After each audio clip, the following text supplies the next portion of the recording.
परशुराम जी भी चले गए अहमता ममता छोड़ करके, तो जनक इतने आनंदित हुए। जब वो चले गए तो तुरंत विश्वामित्र जी के सामने आके खड़े हो गए और तुरंत ये कहा, वही कृतकृत्य कीन दो भाई, महाराज मैं कृतकृत्य हो गया, लेकिन एक बहुत पते की बात। क्या? अब वो पूछ रहे हैं कि अब कुछ करना बाकी है कि नहीं। तो उन्होंने बहुत बढ़िया बात कही। क्या?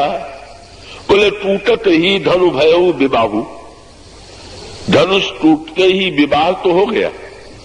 गरुड़ कठोर विद्युत सब काबू, संसार जान गया कि धनुष टूटते ही सीताराम का विवाह हो गया। पर अब आज्ञा देते हैं यही संत की भूमिका।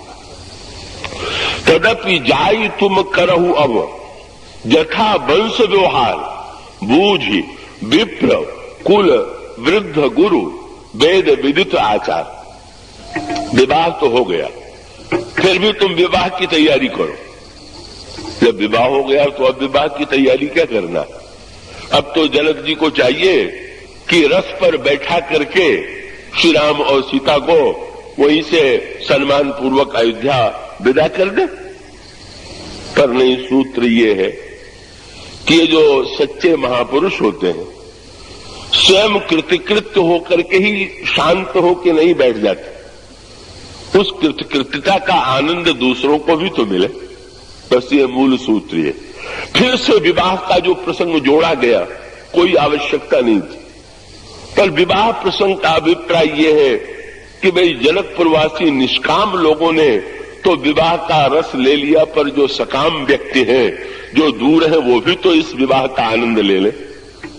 ये बांटने के लिए, और इसीलिए अब भी आपके यहां भी होता होगा, हर वर्ष जो है विवाह पंचमी आती है और मंदिरों में जो भगवान राम के मंदिर हैं वहां मंडप बनाया जाता है। रात रात भर विवाह के गीत गाए जाते हैं, विवाह का मंत्र पढ़ा जाता है।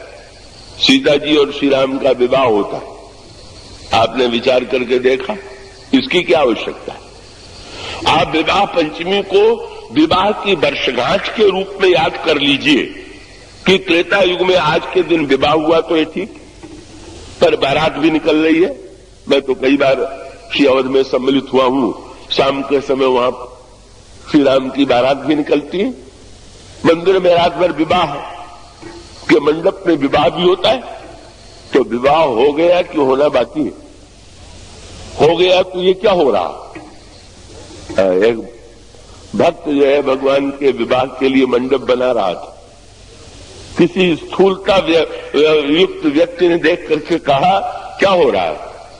बोले प्रभु के विवाह की तैयारी कर रहा हूं, मंडप में विवाह होगा। हंसी आ गई। विवाह तो न जाने कब हो गया। और अगर विवाह की बात भी तुम्हारे मन में आई तो तुमको संकोच नहीं लग रहा?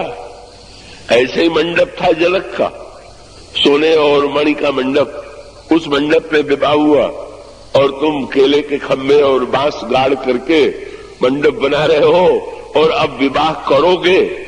ये कैसी तुम्हारी प्रतिकूल वृत्ति है? भक्त ने बहुत सुंदर उत्तर दिया। भक्त ने कहा, महाराज जनक के मंडप में सारी विशेषता होते हुए भी एक कमी रह गई थी, इसीलिए मुझे नया मंडप बनाना पड़ रहा। क्या महाराज जनक के मंडप में भी कोई कमी निकल आई क्या? हाँ। क्या? बोले जनक के मंडप में जनक थे, दशरथ थे, अयोध्या और जनकपुर के नागरिक थे, सतानंद और वशिष्ठ थे, सब थे, लेकिन मैं नहीं था। यही कमी दूर करने के लिए मैं मंडप बना रहा हूं कि सबने देखा तो क्या हुआ, मैं भी तो अपनी आंख से देखूं। मूल आनंद यहीं पर है। लीला को इतिहास के रूप में पढ़ करके ऐसा हुआ मत भूल जाइए। तब उस समय जो विवाह में सम्मिलित हुए होंगे उनको आनंद होगा। ये भक्त लोग भगवान का जन्मोत्सव मनाते हैं। जन्म हुआ 12 बजे कहते हैं अब भगवान का जन्म हुआ।